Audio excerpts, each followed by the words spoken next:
बड़े बड़े डॉक्टर, बड़ा बड़ा डॉक्टर, ओ डॉक्टर महेश गोइंका, कुर्बान जाओ, बहुत बड़ा डॉक्टर है डॉक्टर महेश गोइंका। 15 दिन अमेरिका में ऑपरेशन करता है, 15 दिन इंडिया में रहता है। उनका कहना है कि मैं रमजान में 300 रोजे रखता हूं। रोजे में फायदे हैं, रख कर देखो। ये जो फैक्ट्री है तुम्हारा, 11 महीना कचुर मुचुर फुचुर सब जो डाले हो, इसको रिलैक्स चाहिए, इसको आराम चाहिए, तो 1 महीना आराम कर लो, इंशाल्लाह फिर वो सारे लीवर मैदा जितने भी हैं वो सब के सब मजबूत हो जाएंगे इंशाल्लाह। ताज़ा खून बदन के अंदर में पड़ेगा, ताज़ा खून बनेगा, खून भी ताज़ा होगा, ईमान भी ताज़ा होगा, फिर जवानी के अंदर में इंशाअल्लाह ताकत होगी, बाजुओं के अंदर में ताकत होगी। जब ईमान ताज़ा होगा अल्लाह तेरे चेहरे पे नूर पैदा फरमा देगा। ये जो फैक्ट्री है ना, अरे साइंस इस बात को मानने पर मजबूर हो गई कि मुसलमानों का जो 1 महीना का रोज़ा है, इससे बेहतर वर्जिश और कुछ हो ही नहीं सकता। साइंस कह रही। एक सहाबी रसूल थे, मजदूरी नहीं मिल रही, बड़ा परेशान हो गए, तो बीवी बोली मेरे सरताज आप काम नहीं करेंगे, पैसा घर में नहीं आएगा, तो ये चूल्हा कैसे जलेगा? तो शोहर ने कहा कि बीवी, ओ मेरा अल्लाह सबसे बड़ा रज़ाक है, इत्तफाक की बात है कि अभी थोड़ा मंदा चल रहा है, मार्केट में जा रहा हूँ लेकिन मजदूरी मिल नहीं पा रही है। जब 2-4-5 दिन हो गए तो उसकी बीवी ने कही कि अब बर्दाश्त नहीं हो रहा मेरे सरताज, कुछ इंतज़ाम तो कीजिए, कुछ तो इंतज़ाम कीजिए। इस नौजवान ने कहा कि मेरी बीवी ऐसा करो, 1 लोटा पानी ले आओ। 1 लोटा, बीवी गई 1 लोटा पानी लेकर आई। ये नौजवान सहाबी रसूल वज़ू बनाए, वज़ू बनाने के बाद 2 रकात नमाज पढ़े। क्या बनाए? अरे बोलो भाई। हाँ, और हमारा नौजवान लोग, जुमे के दिन एक नौजवान वज़ू बना रहा था, जुमे के दिन उसका एक साथी आया, बोला रे क्या कर रहा है? बोला कि वज़ू बना रहे हैं। तो उसका साथी बोला वज़ू के चक्कर में रहेगा नमाज छूट जाएगी, चल चल चल चल। वो लोटा वहीं छोड़ दिया, मस्जिद जाके पहुंचा, 1 रकात नमाज छूट गई, 1 रकात नमाज मिली। तो नमाज के बाद अपने दोस्त का शुक्रिया अदा किया, ए भैया तो ठीक है बोल रहे हो, नमाज के चक्कर हम रहते थे, 1 रकात नमाज नहीं मिल रही। नमाज हुई? अरे बोलो भाई, नमाज हुई? ये सहाबी रसूल वज़ू बनाए, वज़ू बनाने के बाद 2 रकात नमाज पढ़े। नमाज पढ़ने के बाद अपनी बीवी से कहते हैं, ए मेरी बीवी जाके तो देखो वो जो जाता है ना, भाई गेहूँ पिसने वाले क्या कहते हैं हम लोग, चक्की, जाता, ए मेरी बीवी जाके देखो वो जाता चल रही कि नहीं चल रही। तो बीवी भागी गई, घर में जाता था रखा हुआ, तो देखती क्या है कि जाता नहीं चल रहा। बीवी आई, बोले नहीं चल रहा। तो ये सहाबी रसूल कहते हैं, हो ना हो मेरी नमाज में कोई कमी रह गई। ये कौन कह रहे हैं? सहाबी रसूल कह रहे हैं, जो इमामुल अंबिया के पीछे नमाज पढ़ते हैं। सहाबी ऐसे वैसे को नहीं कहते। अल्लाह के रसूल ने इरशाद फरमाया, मेरे सहाबी सितारों के मिसल है। कोई वक्त का वली तो हो सकता है, गौस तो हो सकता है, कुतब तो हो सकता है, अब्दाल तो हो सकता है, अगर नहीं हो सकता है तो किसी सहाबी रसूल के कदमों का धूल नहीं हो सकता। सहाबी रसूल ने कहा कि हो ना हो मेरी नमाज में कोई कमी रह गई है, मेरी बीवी 1 लोटा पानी और ला कर दो।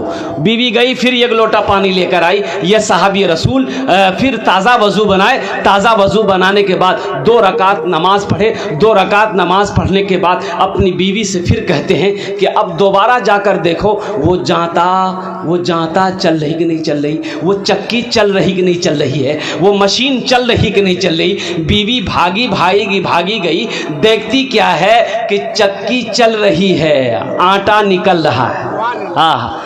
चक्की चल रही है, आटा निकल रहा है। खुशी का ठिकाना नहीं है। घर में जो भी खाली बर्तन थे, उस बर्तन पे आटा भरो, इस बर्तन पे आटा भरो, इसको भी भरो। जिस बर्तन में पानी था, पानी को उंडेल दिया, बोला पानी तो फिर मिल जाएगा, आटा नहीं मिलेगा, उस बर्तन में भी आटा भरो। सारे बर्तन भर गए। शोहर को आवाज दी कि आइए, दौड़कर आइए, देखिए तो सही क्या अल्लाह की कुदरत है। शोहर आया, देखा, बड़ा खुश हुआ।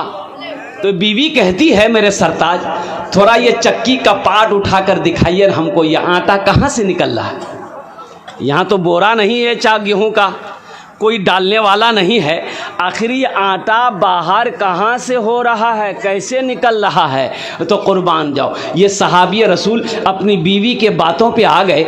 चक्की के पाट को उठाकर अपनी बीवी को दिखाया। चक्की के पाट को उठाना था, आटा का गिरना बंद हो गया। आटा का गिरना बंद हो गया। ये वाक़या ये सहाबी अल्लाह के रसूल सल्लल्लाहु अलैहि वसल्लम को जाकर सुनाया कि या रसूल अल्लाह ऐसा ऐसा वाक़या हुआ। अल्लाह के नबी मुस्कुराते हैं, इरशाद फरमाते हैं, ए नौजवान, अगर तू चक्की के पाट को उठाकर ना देखता तो क़यामत तक तेरी नस्लें तेरे बच्चे उस चक्की का आटा खाता रहता, कभी आटा गिरना बंद ना होता। ये नमाज है नौजवानों। नमाज कुछ मांगती नहीं है, नमाज तो देना चाहती है। हम गुनहगार हैं, हम गफलत की जिंदगी जी रहे हैं, जो अल्लाह के सामने अपनी पेशानी को हम झुका नहीं पा रहे हैं। इसलिए नौजवानों, इस जलसे से एक अज़्म लेकर उठो, ये पैगाम लेकर अपने घर को जाओ कि हाँ, हमसे भूल हुई है, हमसे गलती हुई है, हमने नमाजों को छोड़ा है, हमने फजर ज़ोहर को छोड़ा है, हमने असर व मगरिब को छोड़ा है, हमने इशा को छोड़ा है। इंशाअल्लाह अभी से लेकर आज की फजर से लेकर मौत की सुबह तक इंशाअल्लाह 5 वक्त की नमाज पाबंदी के साथ पढ़ेंगे। कितने नौजवान, हमारा बच्चा तैयार हो? जरा हाथ उठाओ, इंशाअल्लाह मैं दुआ कर दूंगा अल्हम्दुलिल्लाह तेरे लिए। आवाज़ दर्द को मेरी, आवाज़ दर्द को मेरी इतनी रिसाई दे, आवाज़ दर्द को मेरी इतनी रिसाई दे, जब नात मैं पढ़ूं तो नबी को सुनाई दे, जब नात मैं पढ़ूं तो नबी को सुनाई दे। अल्लाह इनके माँ बाप माशाअल्लाह, अल्लाह उनके माँ बाप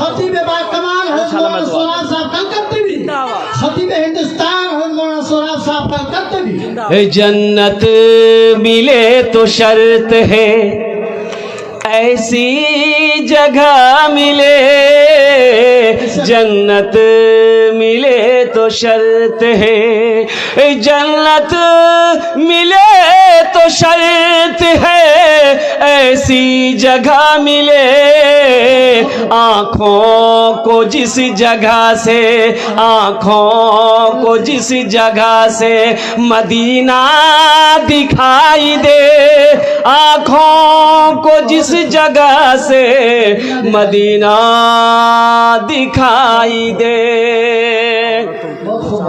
हाँ हमारी माँ बहनें, बस आखिरी बात इंशाअल्लाह हम अपनी माँ बहनों के लिए, इसलिए नौजवानों जो पैगाम पहुँचाना था नमाज के हवाले से पहुँचा दिया। शराब, जुआ, ये सब के सब हराम हैं, इससे मेरे नौजवानों बचो, बुराई से बचो। अल्हम्दुलिल्लाह मेरे नौजवानों दीन से जुड़ जाओ, मस्जिदों से जुड़ जाओ, नमाजों से जुड़ जाओ। अल्हम्दुलिल्लाह अल्हम्दुलिल्लाह अल्लाह इसका जज़ा यहाँ भी देगा, आखिरत में भी देगा। डीजे पर बात यहाँ क्या औरतें भी नाचती है, डीजे पर जवान भी नाचता है। हाँ ये देखिए हमारी माँ बहनें, अच्छा देखिएगा, सबसे बड़ी बात यह है मुसलमान नाचने के लिए पैदा नहीं किया गया है, मुसलमान नाचने के लिए पैदा नहीं किया है। मेरी माँ बहनों, मेरी माँ बहनों सुनो, अल्लाह को क्या मुंह दिखाओगी? हशर का मैदान होगा, कुर्बान जाओ, शर्म से तुम्हारी निगाहें झुक जाएगी मेरी माँ बहनों। इसलिए ये डीजे का चक्कर छोड़ो। अच्छा भी आजकल का जो डीजे है, अरे बाप रे बाप, इतना खतरनाक डीजे है कि अगर वो सही से बच जाए तो बुढ़वा सब नाचने लग जाए। बड़ा खतरनाक डीजे है। मेरी माँ बहनों इस गुनाह से बचो। मुसलमान, मैंने पहले ही कहा ना कि मुसलमान की शान वो होनी चाहिए कि मुसलमान औरत जब वो करोड़ों के बीच में से गुजर जाए तो हर मजहब के मानने वाला कह दे कि ये कोई नहीं, ये खदीजा की बेटी जा रही है। और नौजवान, जो नौजवान मुसलमान नौजवान जिस गली से गुजर जाए उसकी खुशबू बता दे कि इधर से कोई मुसलमान गुजरा है। इसलिए नौजवानों, अपनी ज़िंदगी को बदलो, अपने अखलाक को अच्छा करो, अपने किरदार को बनाओ। नबी करीम जनाब मोहम्मद रसूलुल्लाह सल्लल्लाहु अलैहि वसल्लम की सुन्नत से अपने चेहरे को सजाओ। इंशाल्लाह सजाएंगे? सजाओगे कि छिलाओगे? अरे क्या सजाओगे? फूल सजाओगे? हाँ। अच्छा देखिए, दाढ़ी भी बड़ी जिद्दी है, ये दाढ़ी बहुत जिद्दी है। ये जब भी निकलती है मर्दे के चेहरे पे निकलती है, औरत के चेहरे पे दाढ़ी देखे इधर निकले जाएगी। हम अपना नौजवानों को क्या कहेंगे? और फिर वही शेर मुझे कहना पड़ रहा है, कहाँ गए वो मुसलमान अगले ज़माने वाले, कैसरो किसरा की गर्दनें झुकाने वाले, खुद ना खाते थे औरों को खिला देते थे, ऐसे थे मोहम्मद के घराने वाले। नौजवान कहाँ गए? ये नौजवान जो जहाँ दादी बैठेगी, नानी बैठेगी, खाला बैठेगी, फूफू बैठेगी, जहाँ 10 गो औरत बैठेगी वहीं जाके बीच में बैठ जाएगा। और वैसे नौजवान को जो औरतों के बीच में बैठता है, वैसे नौजवान को हम लोग अपनी मादरी ज़बान में कहते हैं मौगिया। की बोली जी? बोला बोलता है, अरे मोघा है मोघा। ऐसे ही एक नौजवान औरतों के बीच में बैठा हुआ था। अब 2 4 5 औरतें बैठ के बात कर रही थी, ये नौजवान भी उन लोगों की बातों सुन रहा था। देखा इसी के दरमियान में वो सांप आ गया। सांप आया, क्या आया? सांप आया ना। औरतें सांप देख के डर गई, सब खड़ी हो गई। ये बुधवा भी यहीं बैठा हुआ था, ये भी खड़ा हो गया। तो औरतें चिल्लाने लगी, अरे कोई मर्द को बुलाइए, लाठी लेके आएगा, सांप को मारेगा। कोई मर्द को बुलाइए, लाठी लेके आएगा, सांप को मारेगा। ये बुधवा भी बोल रहा, कोई मर्द को बुलाइए, लाठी लेके आएगा, सांप को मारेगा। कोई मर्द को बुलाइए। तो लोग आए, सांप को मारा। सांप को मारा तो एक आदमी कहा, रे तुम भी तो मर्द थे? बोला, हम भूल गए थे। सोचो, तुम कहाँ चले गए? तुम कहाँ चले गए? तुम्हें कहाँ होना चाहिए था, तुम कहाँ चले गए? मेरे बच्चों, तुम्हारी जिंदगी ये मोबाइल नहीं है, ये फेसबुक तुम्हारी जिंदगी नहीं है। तुम्हारा जो मिशन होना चाहिए ये व्हाट्सएप मिशन नहीं है, तुम्हारा मिशन कुछ और है। एक बात याद रखना, ये दुनिया फानी है, फना हो जाएगी। मौत एक दिन आनी है, आकर रहेगी। क्या तुमने कभी नौजवानों को मरते हुए नहीं देखा है? तुम क्या समझते हो अभी नमाज पढ़ने की ज़रूरत नहीं है, रोज़ा रखने की ज़रूरत? अभी तो रमज़ान का महीना आ रहा ना? तैयारी है कौन जी का? खाली इफ्तारी करने का? इबादत करो तुम सदा अपने रब की, ये दुनिया किसी की हुई है न होगी। इबादत करो तुम सदा अपने रब की, ये दुनिया किसी की हुई है न होगी। इबादत करो तुम सदा अपने रब की, ये दुनिया किसी की हुई है न होगी। यहाँ पर किसी की बनी ना बनेगी, मिलेगी तो 2 गज ज़मीं ही मिलेगी। यहाँ पर किसी की बनी ना बनेगी, मिलेगी तो 2 गज ज़मीं ही मिलेगी। खुदा अगर जो चाहे तो दीदार होगा, खुलूस व मोहब्बत का इजहार होगा। रही ज़िंदगी तो फिर मुलाकात होगी, हमारी और आपकी कोई बात होगी। वमा आखिरु दावाना अनिल हम्दुलिल्लाहि रब्बिल आलमीन। अस्सलामु अलैकुम व रहमतुल्लाहि व बरकातुहू।